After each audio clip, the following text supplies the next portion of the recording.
വകുപ്പാണ് ഇതിനകത്ത് പ്രതിസ്ഥാനത്ത് നിൽക്കുന്നത്, അല്ലെങ്കിൽ ഒരു ആരോപണം വരുന്നത് അവർക്കെതിരെയാണ്.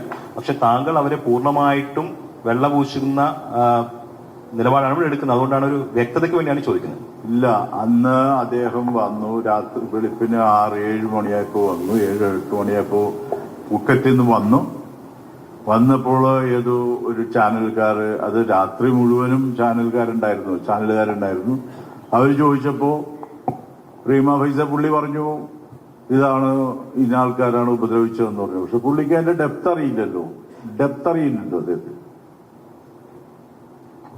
എന്താ ഇതിനകത്ത് ഡെപ്ത് എന്ന് പറയുന്നത്? കാരണം നമ്മുടെ ഭാഗത്ത് ശരിയാണ്, കേസ് കൊടുക്കാനോ അല്ലെങ്കിൽ അതിന് നിയമ പോരാട്ടം നടത്താനും പറ്റില്ലേ? അതിന്റെ ഡെപ്ത് എന്ന് പറഞ്ഞാൽ എന്താണ് സംഭവിച്ചിരിക്കുന്നത് അദ്ദേഹത്തിന് അറിയില്ല. ഇദ്ദേഹം ഇവിടെ വന്നു, ഒരു ഷോക്കിൽ ഇതെല്ലാം പറഞ്ഞു.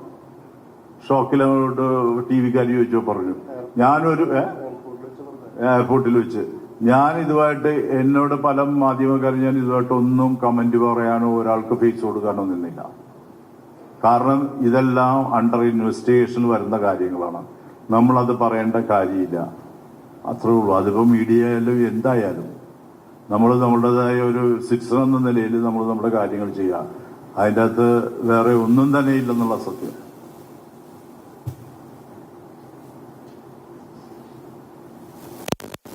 Okay, anything else? Thank you. Confident group MD ടി.എ. ജോസഫിൻ്റെ വാർത്താ സമ്മേളനമാണ് ഇപ്പോൾ പൂർത്തിയായത്.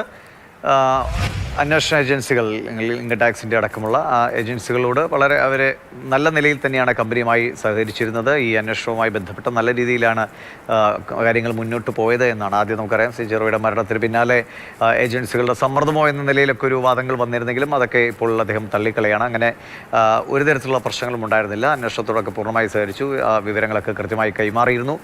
വളരെ റെസ്പെക്ട്ഫുള്ളായിട്ടാണ് ഡീലിങ്സ് ഉണ്ടായിരുന്നത് എന്നാണ് പറഞ്ഞത്. ഒപ്പം തന്നെ കമ്പനിയുടെ സാമ്പത്തിക സ്ഥിതിയെക്കുറിച്ചുള്ളൊരു വിശദീകരണം കൂടിയാണ് നൽകിയത്. കമ്പനിയുടെ സാമ്പത്തികം വളരെ ഭദ്രമാണ്, ക്ലയൻസിന് അങ്ങനെ ആശങ്കപ്പെടേണ്ട സാഹചര്യമില്ല തുടങ്ങിയ കാര്യങ്ങളാണ് ടി.എ. ജോസഫ് വ്യക്തമാക്കിയത്.